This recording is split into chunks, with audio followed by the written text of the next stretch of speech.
Imagine waking up in the middle of Castle Dimitrescu.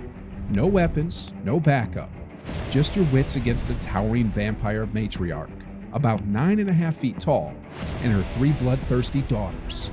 By the end, you'll know the one environmental trick that could turn unkillable into brittle, along with the history and science that make it possible. We'll break it down, the Cadeau mutation and her engineered daughters, and how it turns the castle itself into your weapon. But first, you need to understand exactly whose home you've just entered.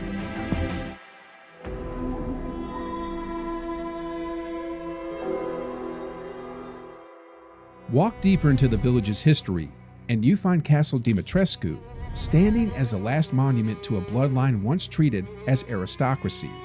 Their wealth was displayed in portraits, vineyards, and the loyalty, or fear, of the community.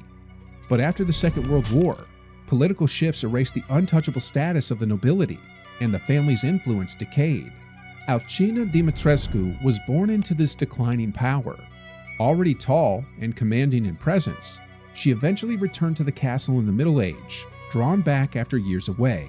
At 44, she became a subject of Mother Miranda's Cadeau parasite experiments. The parasite gifted her near-complete regenerative ability, stopping the aging process altogether. However, it did not cure a hereditary blood disease she carried her whole life. That condition forced her to consume human blood to survive, and after the transformation, her dependence became an unbroken requirement. Miranda judged Alcina an unsuitable candidate for total Cadeau dominance. Documents found in the castle record this verdict plainly, but nonetheless installed her as one of the 4 lords, granting her permanent control of Castle Dimitrescu and the surrounding vineyard. This was no ceremonial title. It secured her as both an enforcer and ruler in Miranda's regime, with an economy built on sustaining her condition. The Cadeau permanently altered Alcina's body. Her height increased until she reached nearly 9.5 feet. Her nails could lengthen into claws sharp enough to pierce metal, and when pressed to extreme limits, she could assume a massive winged dragon-like form, a state seen only in her last moments before being shattered and crystallized under heavy damage. None of it was myth. These abilities were cataloged in Miranda's research notes and confirmed by what happened to those who crossed her. Her method of feeding was wrapped in a veneer of refinement.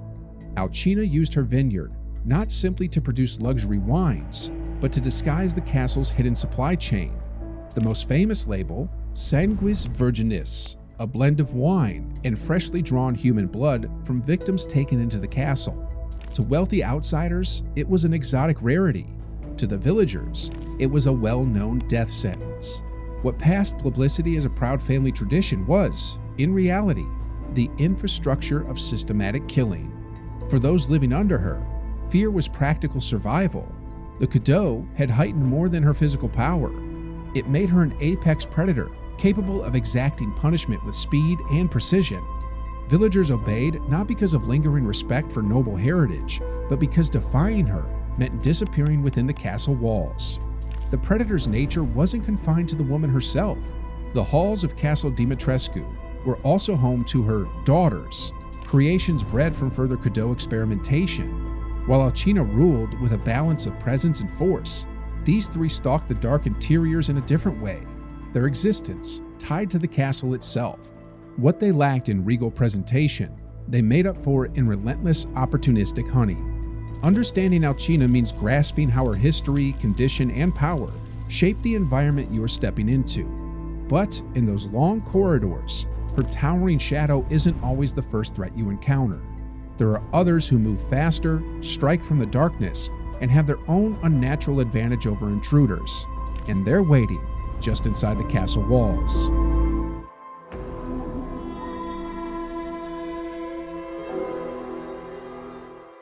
Inside those walls, you face another kind of threat. Bella, Cassandra, and Daniela, called Lady Dimitrescu's daughters, but connected to her by design, not blood. They were raised in the castle as heirs. According to notes in the castle, they began as corpses. These bodies were implanted with the Cadeau parasite, which produced thousands of fly-like organisms that consumed the remains from within. Over time, the swarm learned to aggregate into a human form that imitated the women they had once seen, able to shift instantly between solid flesh and buzzing cloud. In the warm, enclosed air of Castle Dimitrescu, they reform quickly after damage, making them effectively immortal. Any part of the swarm blown apart by gunfire can knit itself back together before you can reload. The resilience isn't a matter of loyalty, it's biology. Heat, sealed rooms, and a lack of ventilation let them maintain full mobility, but that same design traps them. Expose them to open, freezing air, and their movement slow. Given enough cold, they freeze entirely, and a strong enough blow can shatter them. The encounters make this weakness clear. In the kitchen, Ethan smashes a window and icy wind pours in. Immediately, the swarm slows, her swings lose speed, and the frost begins to coat her face before she can recover. In the library, he blasts open a skylight and frigid air floods the room. Thousands of tiny units moving in coordination, dependent on warmth to function. Break that condition and coordination falls apart. Your survival plan around them is simple. Don't waste ammo in the heat of their territory. Your best move is to create a cold shock, then strike while they're slowed. Once chilled, they can no longer instantly reform, and controlled firepower can finish the job. Until then, attacking them directly is like trying to kill a swarm with your bare hands. It only wastes time and resources. Their attacks give you very little breathing room. They can fill a hallway with their swarm in moments, block sight lines, and strike with curved sickles at near point-blank range. By the time you eliminate all three daughters, the way you see the castle changes. You've learned how its structure can be turned against its hunters. Windows, skylights, and thin outer walls become more than scenery. They're tools. But taking them out isn't the end of your challenges. Removing them only strips away the moving threats in certain corridors, the control of the castle itself, and the person using every inch of it as a hunting ground remains in place.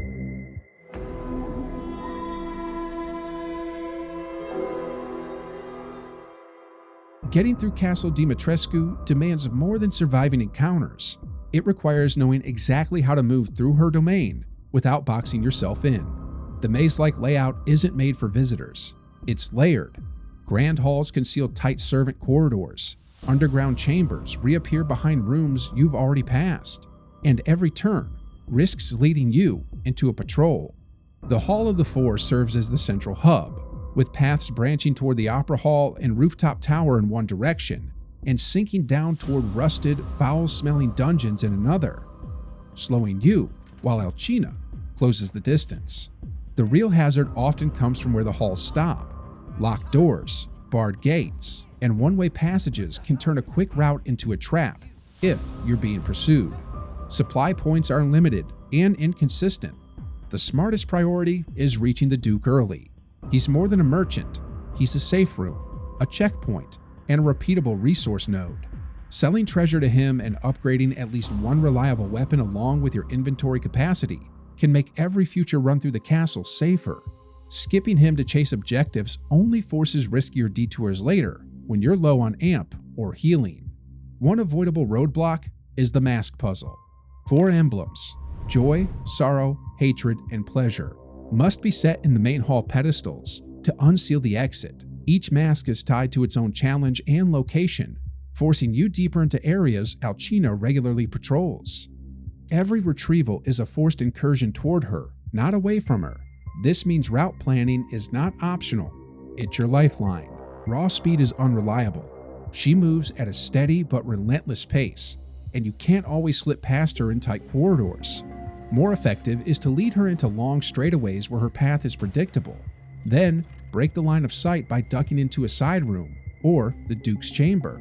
Maintaining one open path to higher ground, such as the rooftops or attic areas, gives you an emergency escape route if your planned loop fails. This tactical movement works in cycles. Push toward a mask, bait enemy presence into less critical areas, fall back to resupply at the Duke, then make another advance. The rhythm is like playing chess where the opponent steadily erases options. You're always thinking several steps ahead.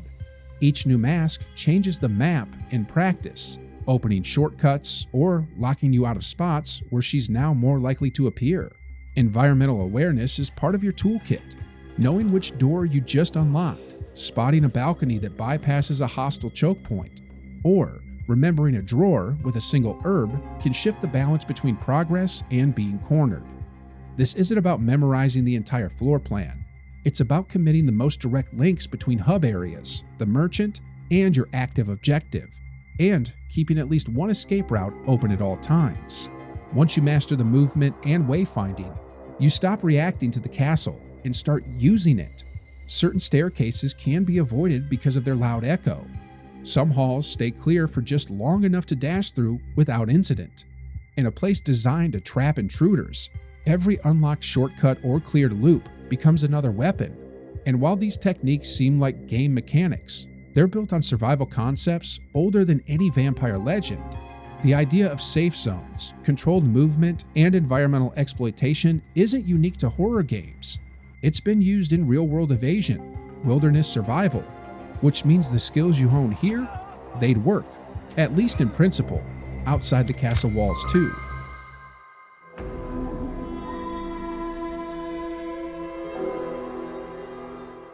You can't exactly Google how to fight a 9-foot vampire with a hereditary blood disease, but the principles that keep you alive in Castle Dimitrescu echo real-world survival and evasion strategies used in history, military training, and even wildlife encounters. Take environmental exploitation. The tactic of using cold against the daughters is rooted in thermal shock strategies used by pest control experts and survivalists. Insects and arthropods, in real life, slow drastically in low temperatures because their muscles depend on external heat, just like the daughter swarms. Translating that into the castle means seeing every open window as a weapon. Route mapping and controlled movement are straight out of SEER, survival, evasion, resistance, and escape training. Soldiers escaping hostile territory are taught to identify safe nodes and choke points on the fly. The Duke's shop is your safe node, and the castle's narrow halls are choke points you either avoid or control. In real-world urban evasion, this means always having 2 exits from any room you enter, something hostage rescue teams drill relentlessly. Avoiding Alcina head-on mirrors wildlife deterrence with apex predators. Park rangers in bear country teach hikers to give large predators predictable escape paths rather than cornering them, because unpredictability kills. In reverse, you're the prey here, so you create your predictable loops and deny her the chance to box you in. Even the mask puzzle has its parallel in mountaineering and cave diving. Never pursue an objective deeper into hostile territory without a clear retreat path and enough resources to make it back. Whether that's oxygen, food, every push toward a mask is like diving deeper into a flooded cavern. You track your waypoints, you know your turn back time, and you leave yourself out. The psychology matters too. In high-stress, predator-prey situations, training forces you to break tasks into small, achievable objectives. In the castle, that's one window at a time, one mask at a time, one loop past Alcina at a time. Panic kills. Process keeps you alive. Castle Dimitrescu is exaggerated horror. The difference is, in the real world, the predator probably isn't wearing a wide-brimmed hat and holding a wine glass full of blood. When you strip away the Gothic walls and impossible scale, surviving Castle Dimitrescu isn't about being faster, stronger, or braver than your hunters. It's about being smarter with the ground beneath your feet. The Cadeau parasite gave Alcina and her daughters inhuman gifts, but it also locked them into rules you can bend until they break. Cold turns immortality into fragility. Mapping turns a maze into a weapon. A merchant becomes your anchor point in a sea of shifting danger. And the castle, meant to be their hunting ground, can be rewired, window by window, hallway by hallway, into your survival machine. The moment you start seeing it less as a prison and more as a puzzle, you've already tilted the odds. Because whether it's a Romanian castle filled with engineered predators or the worst real-world crisis you could imagine, survival doesn't favor the strongest or the fastest. It favors the one who learns the rules fastest and then finds a way to break them.